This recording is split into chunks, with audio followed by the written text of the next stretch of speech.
What's going on, everyone? Jeremy here from the quartering, making up for my terrible Black Friday video with a second video today. Sorry about my math errors and my calling it Marvel Superman instead of Marvel Spider-Man for whatever reason. With some insider information on possibly what's going on with the Diablo series and what to expect coming up. So many of you know that many current and former Blizzard employees have been reaching out to share stories with me, and I'm actually working on a much larger kind of documentary style video, not really documentary, but a little more polished video that's going to share some of the details of what it's like to be a developer at a company like Blizzard and kind of some of the tolls it takes on a person as a human being. I think that's going to be pretty interesting. But in one of the emails from a former employee, there were some interesting nuggets.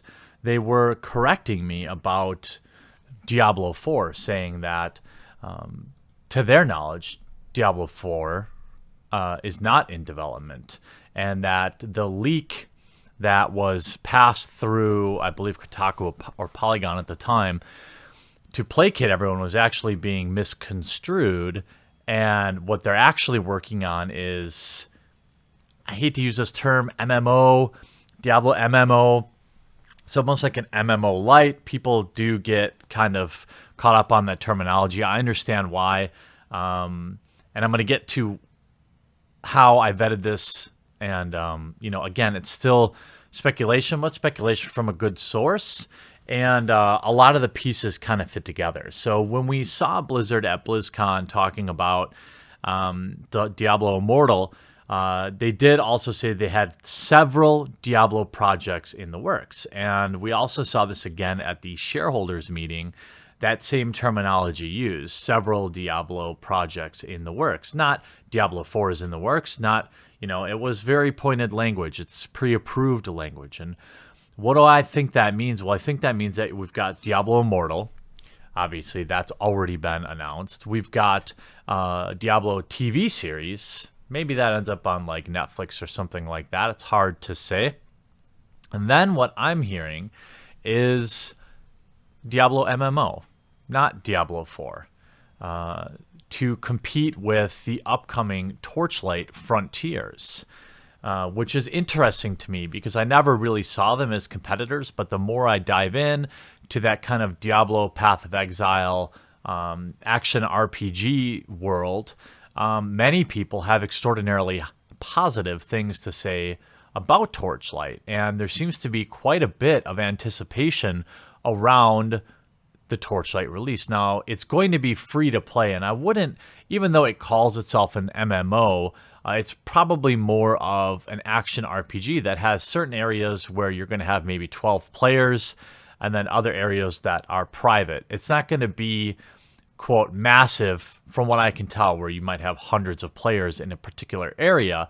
But I thought it was pretty interesting that this source told me that it was their opinion that Blizzard is keenly aware that it's coming out and that they want to compete with it. Now, Torchlight Frontiers, which is what it's titled, is set to come out in 2019, and it seems probably unlikely that they could pick today to start and then get it out in time to compete with Torchlight. But the free-to-play action RPG model is good. What we've seen from Torchlight is that they've shared what they want, how they want to monetize things by saying, well, we want to sell things that are cool to have but not required. But again, that's probably subjective. You may find in-game that something they say isn't required really is, in terms of maybe how grindy it is, if there's any kind of restraints that a normal person could wait for, but most people don't want to wait for. We don't know how it's actually going to be implemented. But I took a look at Torchlight Frontiers and a lot of the reviews, and they were very strong. So I think I also ran this by a few other people, and it kind of passed the smell test that you would have the mobile app, you would have the TV series, you would have maybe the TV series leading into this, again, action RPG MMO. It's MMO light. I don't know how the Diablo community would feel about this. I see some crossover there, but what I'm curious is what you would think as a Diablo player or as just a player of action RPGs. I know that, for example, Wizards of the Coast has something coming out that is they're calling an MMO, but I suspect may appear something like this, multi-zones, and you have like areas where you can interact up to so many players. Then you also have private areas. I've seen a lot of comments talking about, this sounds like garbage, but I thought it was interesting, and I thought, maybe I wasn't prepared to make the full video on it, but I felt bad about my first video, so I thought I'd spill some tea.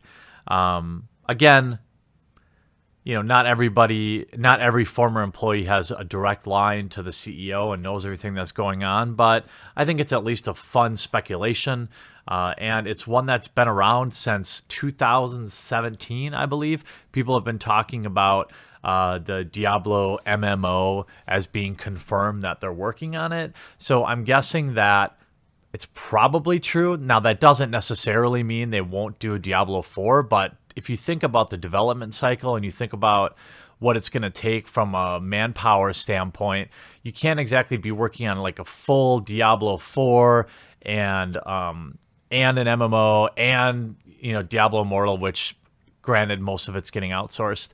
What I think is probably the most likely scenario is that you're going to see some expansion content on Diablo to get us through to basically World of Diablo, which will be some version of an MMO, which will help be launched by whatever potential TV series or something like that. That, I think, is the most practical. You can have a team working on expansion content. You can have a team working on the MMO. And you can have a team, obviously, working on your existing teams for each existing option. I think that Blizzard is feeling the pressure.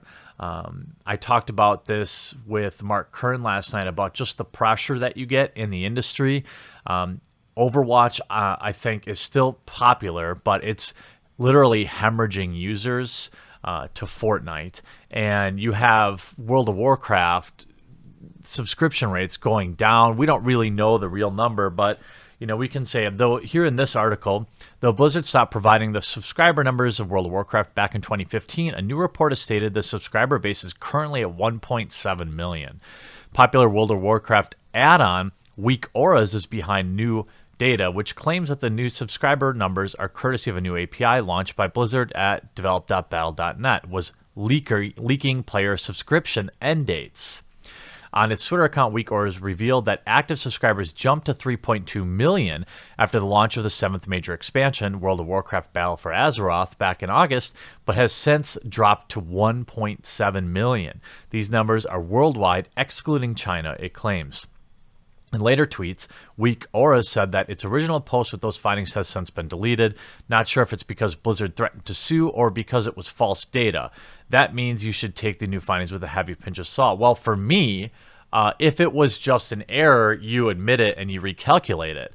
I think if a big lawyer comes through and says, delete this or you're going to spend the rest of your life in court, then you just delete it and say, we deleted it. It's interesting. I would probably lean towards believing those numbers. So, I mean, just in that short period, dropping about half of your total subscriber base means that Blizzard they need a new cash injection. And Overwatch isn't going to be it. Heroes of the Storm was largely a failure in the grand scheme of things. Not that there aren't people that like that game. So I think having a World of Diablo is probably, given everything that's going on financially right now, a very strong possibility. But what I'm interested to hear is, first of all, what do you think? Do you think that makes sense? Which is basically my theory, my tinfoil hat is that you'll have an expansion for Diablo, you'll have Diablo Immortal, and you'll have this new Diablo MMO Lite that will also be free to play, like Torchlight, things like that. I'd be curious to hear, and then, of course, the TV show. What do you think about that launch plan? It sounds smart from a business standpoint, to be honest with you. I think you might reinvigorate a lot of original World of Warcraft players. You might reinvigorate the Diablo base. And then as long as you make sure that you give the existing Diablo players, people that just want to play their action RPG, a nice expansion or two, I think you can make your Diablo fans happy. You can hit the market with an existing IP that everyone knows in terms of a new MMO light, Frontiers is going to be. And you have obviously the giant marketing machine that is Blizzard.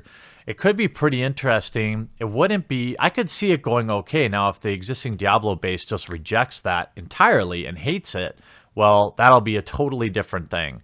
So I hope you enjoyed this video, and if you made it to the end, please, if you can, remember to give it a thumbs up. I appreciate that. It helps new people find the channel, and I definitely hope you all have a great Thanksgiving. I'll probably be working for you on Thanksgiving, so don't be surprised if you see a video from me tomorrow. But I hope you enjoyed this particular video, and we'll talk to you again real soon.